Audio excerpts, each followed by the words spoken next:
Panneerselvam, TTV Dinakaran அணியில் இருந்து கொண்டு அவர்களுக்கு ஆதரவாக செயல்படுவார்கள். ஆனால் செங்கோட்டையன் ஒரு புதிய வழியை காட்டியிருக்கின்றார் அதிமுகவில் இருந்து நீக்கப்பட்ட நிர்வாகிகளுக்கு என்று சொல்ல முடியும். அந்த அடிப்படையில் தான் இந்த ஒரு புதிய பாணி அரசியலை செங்கோட்டையன் கையில் எடுத்திருக்கிறார். குறைந்தபட்சம் அடுத்த ஒரு 5-10 ஆண்டுகளுக்கு அதிமுக தலைமைக்கு பெரிய அளவில் நெருக்குதல் தரக்கூடிய ஒரு கட்சியாக தமிழக வெற்றி கழகம் இருக்கும் என்று எதிர்பார்க்கப்படுகின்றது. ஏற்கனவே எம்ஜிஆரை விஜய் கையில் எடுத்திருக்கின்றார். எம்ஜிஆர் பாணியிலாக தன்னுடைய தேர்தல் பிரச்சாரங்களை எல்லாம் அவர் மேற்கொண்டு வருகின்றார். ராஜகுமாரன் நினைப்பில் காத்திருக்கலாம்.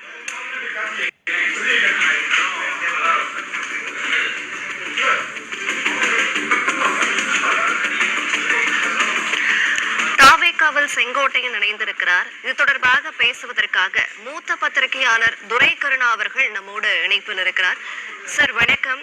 தாவேகாவில் செங்கோட்டையன் இணைந்திருக்கிறார். தொடர்ந்து தாவேகாவில் செங்கோட்டையன் இணைந்தது தமிழக அரசியலில் தாக்கத்தை ஏற்படுத்தக்கூடிய அளவிற்கு முக்கியமான ஒரு நிகழ்வா சார்?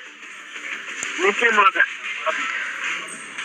அனைத்து அண்ணா திராவிட முன்னேற்ற கழகத்தின் தொடக்க காலம் முதலே இதில் தொடர்ந்து பயணித்து வருவோர் 53 ஆண்டுகளாக அரசியல் களத்தில் இருக்கிறார். மிகுந்த அனுபவமும் திறமையும் மிக்க ஒரு அரசியல்வாதி. இன்றைக்கு அவர் வளர்த்தெடுத்த அதிமுக என்றே சொல்லலாம். அதிலிருந்து விலக்கப்பட்டதால் இந்த ஒரு துரதிருஷ்டவசமான முடிவை திரு செங்கோட்டையன் எடுத்திருக்கிறார். அவர் தேர்ந்தெடுக்கிற தமிழக வெற்றி கழகத்துக்கு மிகப்பெரிய அரசியல் பலனை கொடுப்பதற்கு நிச்சயம் வாய்ப்பு உண்டு.